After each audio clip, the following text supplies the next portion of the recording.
Hey everyone, so in previous videos I showed how I switched to a smaller screen resolution, and before that I also showed how I had a base Windows 11 operating system, which I installed some programs like Visual Studio Code and Terminal, Git, Chrome, so you should be able to get started. So on a smaller screen resolution, I find that a nice tip is to right click on the desktop and you can say view and you can choose like the size of icons. So small icons that take up less space, and that's still quite readable. So I like to do that on smaller screen resolutions. Another thing I mentioned in previous videos is how some of these I don't really need on the taskbar. So if you right click on the taskbar, you can go to the taskbar settings and you can see there's certain taskbar items that you can turn on and off. So chat, which is Microsoft Teams, I don't really use here, so I'm going to remove that. Widgets are here on the left. If I click on this, I can see the widgets. I can also add some more widgets, like the news and watch lists and all these different things. I don't really like to use this, so I find it distracting and I just turn it off and then it's gone. It is a pity I don't see the weather, but it's fine. I can look outside. And in the task view, you see if you hover over it, you'll look at the different desktops, the virtual desktops that your machine has. So for example, I can create a new one and now I've got two desktops, two virtual desktops.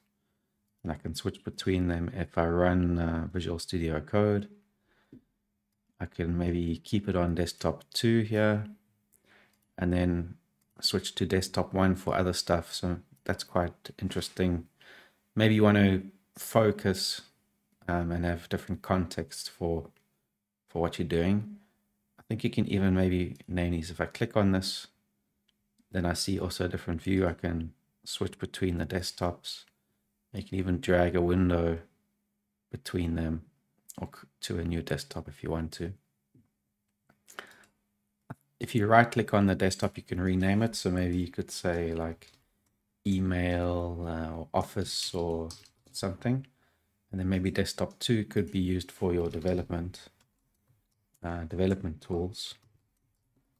So that can help you with context switching between various different like things that you're doing if you don't want to be distracted by all your email and all of that.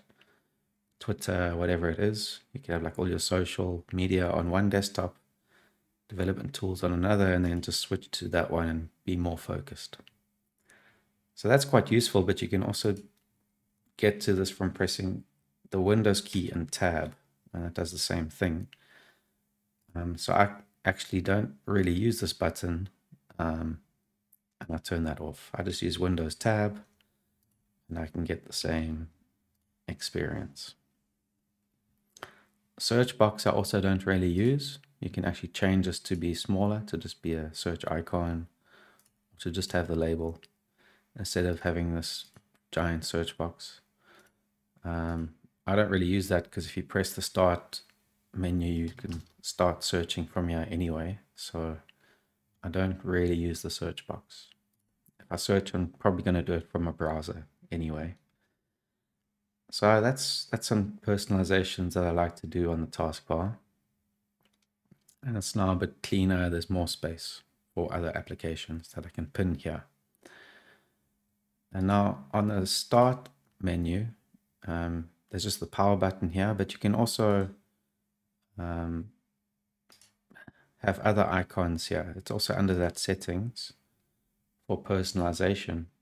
And if you go to the start personalization, you can choose to go to these folders that are now going to show next to that button. So your personal folder, if you want to get to that quicker, you can see it's now open my personal folder. Or if you want to maybe have the settings and file explorer there, that's your choice. Then you don't really need to pin it to the taskbar. or maybe you don't need to pin this settings app to the start bar, because now it's already here and you can have more space here in the start bar.